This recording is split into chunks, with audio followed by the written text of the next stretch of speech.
एक बायलैटरल होगी पुतिन और मोदी जी की, वो ऑलमोस्ट शायद कंफर्म्ड कहा जा रहा है। वो बहुत बहुत इंपॉर्टेंट होगी। तो ये मौका होगा, मोदी जी पुतिन से डिस्कस करेंगे कि भारत को क्या लगता है कि अलग अलग देश, इंपॉर्टेंट देश जैसे अमेरिका, यूक्रेन भी, क्योंकि इस कॉन्फ्लिक्ट में वो इन्वॉल्व है, इस कॉन्फ्लिक्ट को कैसे देख रहे हैं। दूसरा जो होगा बायलैटरल, अब वो हो ना हो कह नहीं सकते, वो है पॉसिबिलिटी शी जिनपिंग के साथ। अगर मोदी और शी जिनपिंग की मीटिंग होती है तो डेफिनेटली इसका मतलब है कि दोनों देशों ने अपने कुछ रिश्तों को सुधारने के तरफ मंशा रखी है। देखिए, प्राइम मिनिस्टर मोदी की विजिट जो ब्रिक्स समिट को लेकर है, उसमें ऑब्वियसली अहम मुद्दे डिस्कस होंगे जो ब्रिक्स प्लेटफॉर्म के हैं। परंतु उसके अलावा एक बायलैटरल होगी पुतिन और मोदी जी की, वो ऑलमोस्ट शायद कंफर्म्ड कहा जा रहा है। वो बहुत बहुत इंपॉर्टेंट होगी, क्योंकि प्राइम मिनिस्टर मोदी ने इलेक्शन होने के थर्ड टर्म में सबसे पहली फॉरेन विजिट रशिया करी थी, और उस विजिट के दौरान प्राइम मिनिस्टर ने कहा कि हमारी फॉरेन पॉलिसी अब प्रोएक्टिव रोल प्ले करेगी।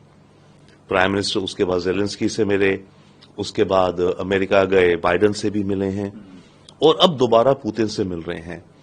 तो ये सारी हाई लेवल मीटिंग्स करके प्राइम मिनिस्टर मोदी को काफी अच्छा अंदाजा हो गया होगा कि यूक्रेन के युद्ध को अगर रुकना है तो अलग अलग साइड की क्या विचारधाराएं हैं। तो ये मौका होगा, मोदी जी पुतिन से डिस्कस करेंगे कि भारत को क्या लगता है कि अलग अलग देश, इंपॉर्टेंट देश जैसे अमेरिका, यूक्रेन भी, क्योंकि इस कॉन्फ्लिक्ट में वो इन्वॉल्व है, इस कॉन्फ्लिक्ट को कैसे देख रहे हैं, और इस कॉन्फ्लिक्ट को अगर रोकना है तो किस हालात में, किन कंडीशंस में रोका जा सकेगा। तो प्राइम मिनिस्टर मोदी ये डिस्कस करेंगे पुतिन से यूक्रेन वॉर के मुद्दे को। ये बहुत अहम है।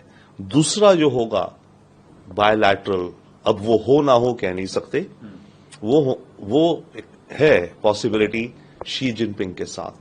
अगर मोदी और शी जिनपिंग की मीटिंग होती है तो डेफिनेटली इसका मतलब है कि दोनों देशों ने अपने कुछ रिश्तों को सुधारने के तरफ मंशा रखी है, खास करके चाइना। और अगर ये मीटिंग नहीं होती है तब ये इंडिकेट करेगा कि चाइना का जो रवैया है वो भारत के प्रति बदल नहीं रहा है, और चाइना और हमारी जो बॉर्डर डिस्प्यूट है, जिसको मिनिस्टर जयशंकर और हमारी सरकार कहती है कि सबसे अहम मुद्दा है हमारे रिश्तों में, तो वो मुद्दा अभी शायद जल्दी सॉल्व होता नहीं दिखेगा।